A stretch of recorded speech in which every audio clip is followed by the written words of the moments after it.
ओम शांति। आज 2 मई 2020 की प्रातः मुरली ओम शांति बाप दादा मधुबन। आज बाबा कहते, मीठे बच्चे अभी तुम संगम पर हो। तुम्हें पुरानी दुनिया से ताल्लुक यानी नाता तोड़ देना है, क्योंकि यह पुरानी दुनिया अब खत्म होनी है। प्रश्न, संगम की कौन सी विशेषता सारे कल्प से न्यारी है? उत्तर, संगम की ही विशेषता है पढ़ते यहाँ हो, प्रारब्ध भविष्य में पाते हो। सारे कल्प में ऐसी पढ़ाई नहीं पढ़ाई जाती जिसकी प्रारब्ध दूसरे जन्म में मिले। अभी तुम बच्चे मृत्यु लोक में पढ़ रहे हो, अमर लोक के लिए, और कोई दूसरे जन्म के लिए पढ़ता नहीं। गीत है दूर देश का रहने वाला। मुरली से कुछ मुख्य पॉइंट्स। पहला, यहाँ है कर्म बंधन, वहाँ है कर्म संबंध। बंधन दुख का नाम है, संबंध सुख का नाम है। इस दुनिया के कर्म बंधन में अभी रहना नहीं है। बुद्धि मिलती है, यह सब है आसुरी कर्म बंधन। दूसरा, तुम पंडे सबको रास्ता बताते हो, यह है रूहानी यात्रा का रास्ता। सीधा चले जाएंगे सुख धाम। तुम पंडे पांडव संप्रदाय हो, पांडव राज्य नहीं कहेंगे। राज्य न पांडवों को न कौरवों को है, दोनों को ताज नहीं है। भक्ति मार्ग में दोनों को ताज दे दिया है। अगर दे भी तो कौरवों को लाइट का ताज नहीं देंगे, पांडवों को भी लाइट नहीं दे सकते, क्योंकि पुरुषार्थी है। तीसरा, अचानक बैठे बैठे मनुष्य मर जाते हैं। मरने के पहले तो याद की यात्रा करो। अभी तुम बच्चों को घर जाना है, इसलिए बाप कहते हैं बच्चे घर को याद करो। इससे अंतमति सो गति हो जाएगी, घर चले जाएंगे। परंतु सिर्फ घर को याद करेंगे तो पाप विनाश नहीं होंगे। बाप को याद करेंगे तो पाप विनाश हो और तुम अपने घर चले जाएंगे। इसलिए बाप को याद करते रहो। अब मुरली का विस्तार से। ओम शांति। दूर देश का रहने वाला कौन? यह तो कोई भी जानते नहीं। क्या उनको अपना देश नहीं है? जो पराये देश में आए हैं वो अपने देश में नहीं आते हैं। यह रावण राज्य पराया देश है ना? क्या शिव बाबा अपने देश में नहीं आते हैं? अच्छा, रावण का प्रदेश कौन सा है और देश कौन सा है? शिव बाबा का अपना देश कौन सा है? पराया देश कौन सा है? फिर बाप आते हैं पराये देश में, तो उनका देश कौन सा है? अपने देश की स्थापना करने आते हैं, लेकिन क्या वो अपने देश में खुद आते हैं? एक दो ने सुनाया। अच्छा, इस पर सब विचार सागर मंथन करना, यह बहुत समझने की बात है। रावण का पराया देश बताना बहुत सहज है। राम राज्य में कभी रावण आता नहीं। बाप को रावण के देश में आना पड़ता है, क्योंकि रावण राज्य को चेंज करना होता है। यह है संगम युग। वह सतयुग में भी नहीं आते, कलयुग में भी नहीं आते, संगम युग पर आते हैं। तो यह राम का भी देश है, रावण का भी देश है। इस किनारे राम का, उस किनारे रावण का है। संगम है ना? अभी तुम बच्चे संगम पर हो, न इस तरफ न उस तरफ हो। अपने को संगम पर समझना चाहिए। हमारा उस तरफ ताल्लुक नहीं है। बुद्धि से पुरानी दुनिया से ताल्लुक तोड़ना पड़ता है। रहते तो यहाँ ही है, परंतु बुद्धि से जानते हैं यह पुरानी दुनिया ही खत्म होनी है। आत्मा कहती है अभी मैं संगम पर हूँ, बाप आया हुआ है। उनको खिवैया भी कहते हैं। अभी हम जा रहे हैं। कैसे? योग से। योग के लिए भी ज्ञान है, ज्ञान के लिए भी ज्ञान है। योग के लिए समझाया जाता है अपने को आत्मा समझो, फिर बाप को याद करो। यह भी ज्ञान है ना? ज्ञान अर्थात समझाने, मत देने आए हैं। कहते हैं अपने को आत्मा समझो। आत्मा ही 84 जन्म लेती है। बाप बच्चों को ही विस्तार से बैठ समझाते हैं। अभी यह रावण राज्य खत्म होना है। यहाँ है कर्म बंधन, वहाँ है कर्म संबंध। बंधन दुख का नाम है, संबंध सुख का नाम है। अब कर्म बंधन को तोड़ना है। बुद्धि में है हम इस समय ब्राह्मण संबंध में हैं, फिर दैवी संबंध में जाएंगे। ब्राह्मण संबंध का यह एक ही जन्म है, फिर 8 और 12 जन्म दैवी संबंध में होंगे। यह ज्ञान बुद्धि में है। इसलिए कलयुगी छी कर्म बंधन से जैसे ग्लानि करते हैं, इस दुनिया के कर्म बंधन में अभी रहना नहीं है। बुद्धि मिलती है, यह सब है आसुरी कर्म बंधन।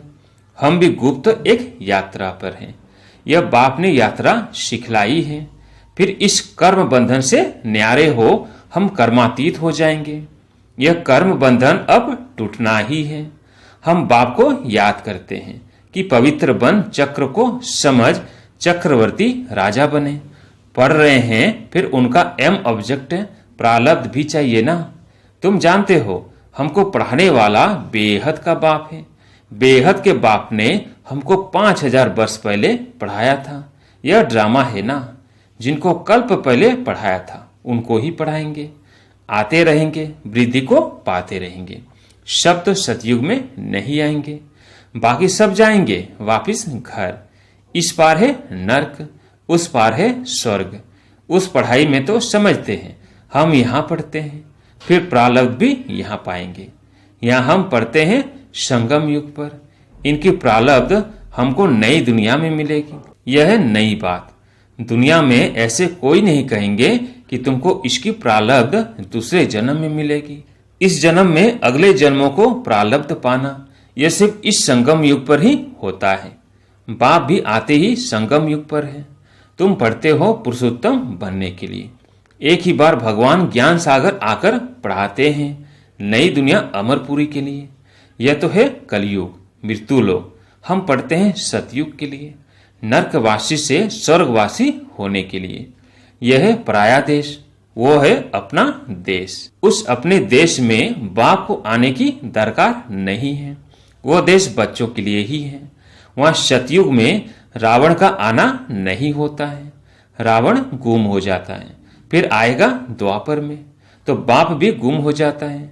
सतयुग में कोई भी उनको जानते नहीं, तो याद भी क्यों करेंगे। सुख की प्रारब्ध पूरी होती है तो फिर रावण राज्य शुरू होता है। इनको पराया देश कहा जाता है। अभी तुम समझते हो हम संगम युग पर हैं। हमको रास्ता दिखलाने वाला बाप मिला है। बाकी सब धक्के खाते रहते हैं। जो बहुत थके हुए होंगे, जिन्होंने कल्प पहले रास्ता लिया होगा, वो आते रहेंगे। तुम पंडे सबको रास्ता बताते हो। यह रूहानी यात्रा का रास्ता। सीधा चले जाएंगे सुखधाम। तुम पंडे पांडव संप्रदाय हो। पांडव राज्य नहीं कहेंगे। राज्य न पांडवों को न कौरवों को है। दोनों को ताज नहीं है। भक्ति मार्ग में दोनों को ताज दे दिया है। अगर दे भी तो कौरवों को लाइट का ताज नहीं देंगे। पांडवों को भी लाइट नहीं दे सकते, क्योंकि पुरुषार्थी है। चलते चलते गिर पड़ते हैं, तब किसको देवे। इसलिए यह सब निशानी विष्णु को दी है, क्योंकि वह पवित्र है। सतयुग में सब पवित्र संपूर्ण निर्विकारी होते हैं। पवित्रता को लाइट का ताज है। इस समय तो कोई पवित्र नहीं है। सन्यासी लोग कहते हैं कि हम पवित्र हैं, परंतु दुनिया तो पवित्र नहीं है ना। जन्म फिर भी भिखारी दुनिया में ही लेते हैं। यह है रावण की पतित पूरी।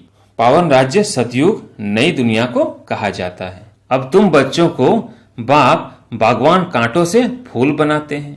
वो पतित पावन भी है, खिवैया भी है, बागवान भी है। बागवान आए हैं कांटों के जंगल में। तुम्हारा कमांडर तो एक ही है। यादवों का कमांडर चीफ शंकर को कहे, यूं तो वो कोई विनाश कराते नहीं है। जब समय होता है तो लड़ाई लगती है। कहते हैं शंकर की प्रेरणा से मूसल आदि बनते हैं। ये सब कहानियां बैठ बनाई हैं। पुरानी दुनिया खत्म तो जरूर होनी है। मकान पुराना होता है तो गिर पड़ता है। मनुष्य मर जाते हैं। यह भी पुरानी दुनिया खत्म होनी है। यह सब दबकर मर जाएंगे। कोई डूब मरेंगे, कोई शोक में मरेंगे। वंश आदि की जहरीली वायु भी मार डालेगी। बच्चों की बुद्धि में है कि अभी विनाश होना ही है। हम उस पार जा रहे हैं। कलयुग पूरा हो, सतयुग की स्थापना जरूर होनी है। फिर आधा कल्प लड़ाई होती ही नहीं। अभी बाप आए हैं पुरुषार्थ कराने। यह लास्ट चांस है। देरी की तो फिर अचानक ही मर जाएंगे। मौत सामने खड़ा है। अचानक बैठे बैठे मनुष्य मर जाते हैं। मरने के पहले तो याद की यात्रा करो।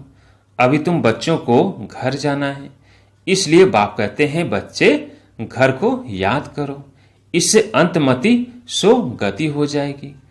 घर चले जाएंगे, परंतु सिर्फ घर को याद करेंगे तो पाप विनाश नहीं होंगे। बाप को याद करेंगे तो पाप विनाश हो और तुम अपने घर चले जाएंगे।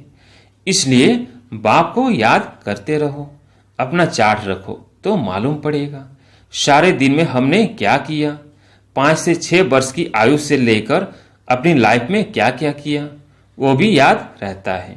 ऐसे भी नहीं सारा टाइम लिखना पड़ता है। ध्यान में रहता है बगीचे में बैठ बाबा को याद किया, दुकान पर कोई ग्राहक नहीं है हम याद में बैठे रहे। अंदर में नोट रहेगा, अगर लिखने चाहते हो तो फिर डायरी रखनी पड़े। मूल बात है ही यह, हम तमो प्रधान से सतो प्रधान कैसे बने, पवित्र दुनिया के मालिक कैसे बने, पति से पावन कैसे बने। बाप आकर यह नॉलेज देते हैं। ज्ञान का सागर बाप ही है। तुम अभी कहते हो बाबा हम आपके हैं, सदैव आपके ही हैं, सिर्फ भूल कर देह अभिमानी हो गए हैं।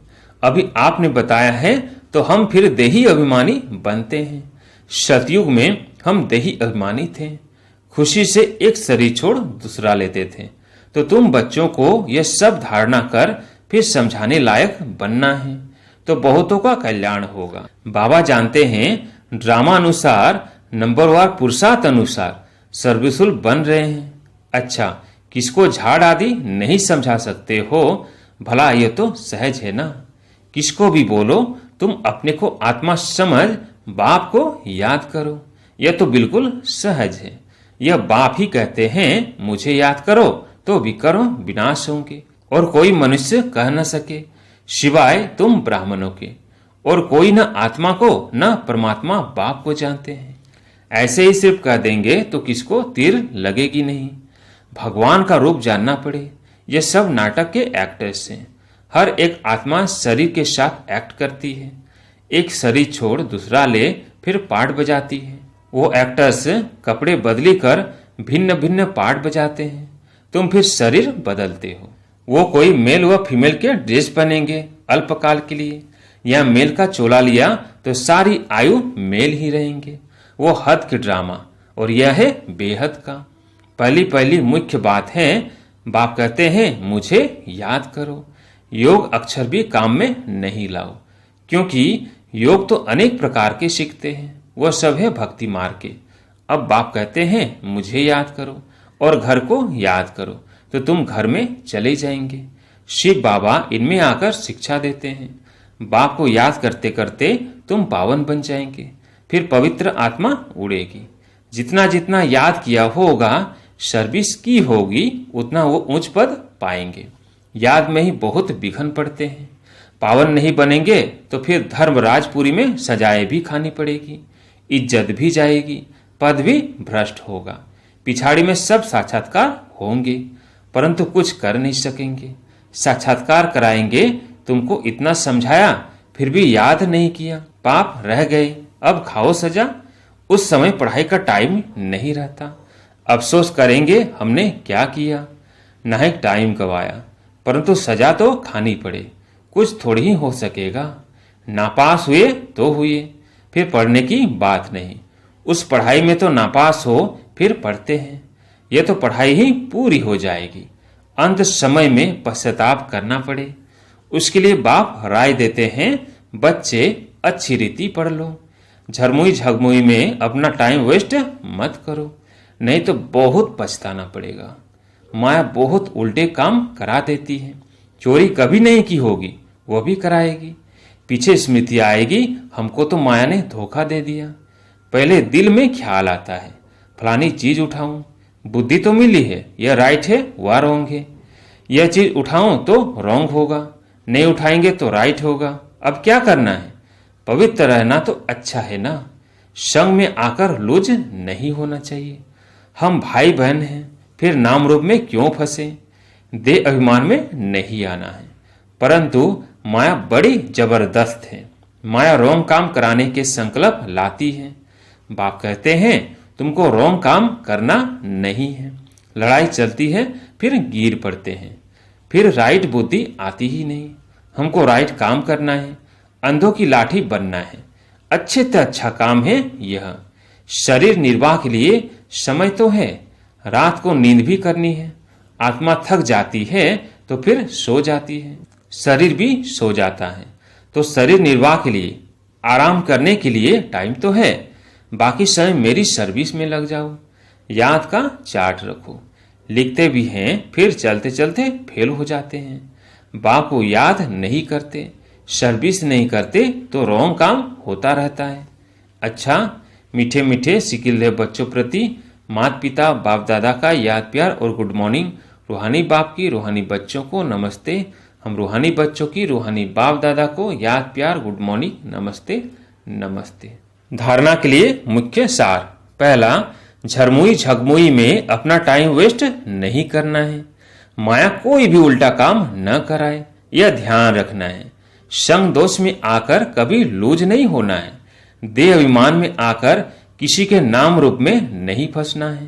दूसरा, घर की याद के साथ साथ बाप को भी याद करना है। याद के चार्ट की डायरी बनानी है, नोट करना है हमने सारे दिन में क्या क्या किया, कितना समय बाप की याद में रहे। आज प्यारे मीठे बाबा का वरदान है, उदार चित्त की विशेषता द्वारा शव और सर्व का उद्धार करने वाले आधार और उद्धार मूर्त भव। उदार चित्त की विशेषता द्वारा शव और सर्व का उद्धार करने वाले आधार और उद्धार मूर्त भव। उदार चित्त अर्थात सदा हर कार्य में फ्रॉक दिल, बड़ी दिल वाले, अपने गुण से दूसरे को गुणवान बनाने में सहयोगी बनना, शक्ति व विशेषता भरने में सहयोगी बनना, अर्थात महादानी फ्रॉक दिल बनना ही उदारचित आत्मा की विशेषता है। ऐसी विशेषता संपन्न आत्मा ही आधार और उद्धार मूर्त बनने में सफलता का वरदान प्राप्त करती है, क्योंकि सेवा के आधार स्वरूप बनना अर्थात शव और सर्व के उद्धार के निमित्त बन जाना। स्लोगन, आप और बाप दोनों ऐसा कंबाइंड रहो जो तीसरा कोई अलग कर न सके। आप और बाप दोनों ऐसा कंबाइंड रहो जो तीसरा कोई अलग कर न सके।